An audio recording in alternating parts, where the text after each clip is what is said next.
तुर्की और सीरिया में जो भूकंप आया है उसके बाद दुनिया भर के अलग अलग देशों ने मदद की पेशकश की, लेकिन भारत ने ऑपरेशन दोस्त के तहत फौरी राहत पहुंचाने की शुरुआत कर दी। एनडीआरएफ की 3 स्पेशलाइज्ड टीमों को तुर्की भेजा गया ताकि वहां पर मलबे में जिंदगी के जो निशान हैं उन्हें ढूंढकर बाहर निकाला जा सके। आखिर एनडीआरएफ की टीमों की क्या खासियत होती है और किस तरीके से वो राहत बचाव कार्य को वहां पर अंजाम दे रहे हैं?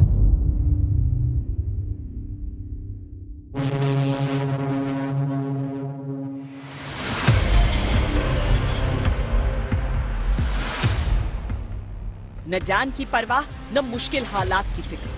हर आपदा में, हर जगह, हर वक्त राष्ट्रीय आपदा प्रतिक्रिया बल यानी एनडीआरएफ मौजूद है।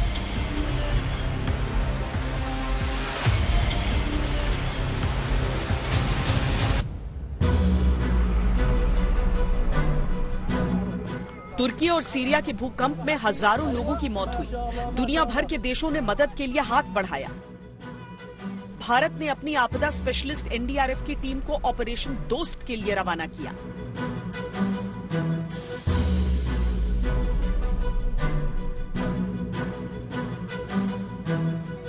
एनडीआरएफ की टीम ने भूकंप प्रभावित गाजियान्तेप प्रांत में एक 6 साल की बच्ची को सही सलामत बाहर निकाला। यहाँ पे हर एक साइट ही अनस्टेबल है। हम जहाँ पे भी जा रहे हैं पूरे शहर एक बार प्रकार से तबाह हो चुका है। सेफ्टी अगर हम देखेंगे तो हम काम नहीं कर पाएंगे। डिफिकल्टीज में ही काम करना एनडीआरएफ का एक नाम है। और एनडीआरएफ के साथ साथ हमारा खुद का भी एक इमोशन होते हैं। अगर हम इनको, जैसे कि आपको पता होगा कि हम ऑपरेशन दोस्त के तहत यहाँ आ रखे हैं, तो दोस्ती निभाना आना चाहिए और हम वही कर रहे हैं। हम एक दोस्त की तरह ही काम कर रहे हैं। और जब एक बात दोस्त की होती है, परिवार की होती है, तो सिचुएशन कैसी भी हो हमें जाना है और उनको निकाल के लाना है। यहाँ जब आए कल हम ऑपरेशन में गए थे तो वहाँ पर हमने देखा कि लोग हमें बहुत कोऑपरेट कर रहे थे। वो जैसे ही हम अंदर जा रहे थे तो वो उनकी कोई ना कोई रिलेटिव्स उसके अंदर फंसा हुआ था, तो वो हमें कोऑपरेट कर रहे थे कि आप लोग जाइए और उसको निकालिए। ऐसा नहीं, वो उनके लोग जा रहे थे, उनको इतना नहीं इफेक्ट कर रहे थे, लेकिन हम लोगों के लिए बेसिकली वो बोल रहे थे कि आप लोग जाइए, क्योंकि हम लोग उनको सेफली निकाले। वो लोग तो बुलडोजर से निकाल रहे थे, तो इसलिए उनको हम पे ज्यादा भरोसा था। और महिलाएं भी हमें मिलती हैं, वो भी हमसे अच्छे से बात करती है। हम उनकी लैंग्वेज भले ही नहीं समझ पाते, लेकिन उनके इशारे हमें समझ में आते हैं। वो हमें थैंक यू के सहारे से इस तरह की बातें करती हैं, मतलब हमें थैंक यू बोलती हैं। सर, हमारे एनडीआरएफ टीम के पास मतलब इतने अच्छे इक्विपमेंट हैं कि उनको हैंडल करके और अप्रोच बना के हम मतलब जो भी वहाँ फंसे हुए लोग हैं उनको निकालते हैं।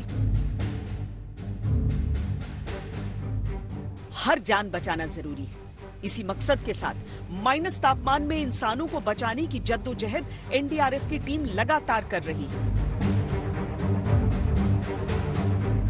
कुल 3 टीमें तैनात हैं टर्की में इस समय। उनकी संख्या 51, 50, 51 यानी कुल 152 रेस्क्यूज वहां स्थल पे उपलब्ध हैं। और 6 हमारे कैनाइन साथी भी हैं जो रेस्क्यू डॉग्स की तरह पहचाने जाते हैं। प्लस गाड़ियां हमने यहाँ से 11 भेजी हैं ताकि टीमों को ट्रांसपोर्टेशन के लिए लोकल एडमिनिस्ट्रेशन पे कम से कम भार रखें और अपने लिए सेल्फ सफिशिएंट हो। तो टर्की में अर्थक्वेक की खबर मिलते ही माननीय प्रधानमंत्री जी ने पूरी सपोर्ट प्लेज की थी टर्की को। उस उपलक्ष्य में इमीडिएटली तैयारी हुई। पहली टीम अगले ही दिन यानी 7 तारीख को 11 बजे पहुंच गई थी। उसके बाद दूसरी टीम रात में 8 बजे पहुंची, फिर तीसरी टीम रवाना की गई। नेशनल डिजास्टर रिस्पांस फोर्स या एनडीआरएफ भारत की एक खास फोर्स है जो आपदा स्पेशलिस्ट कहलाई जाती है। 23 साल पहले के दशक में भारत में कई बड़ी आपदाओं ने कहर बरपाया था।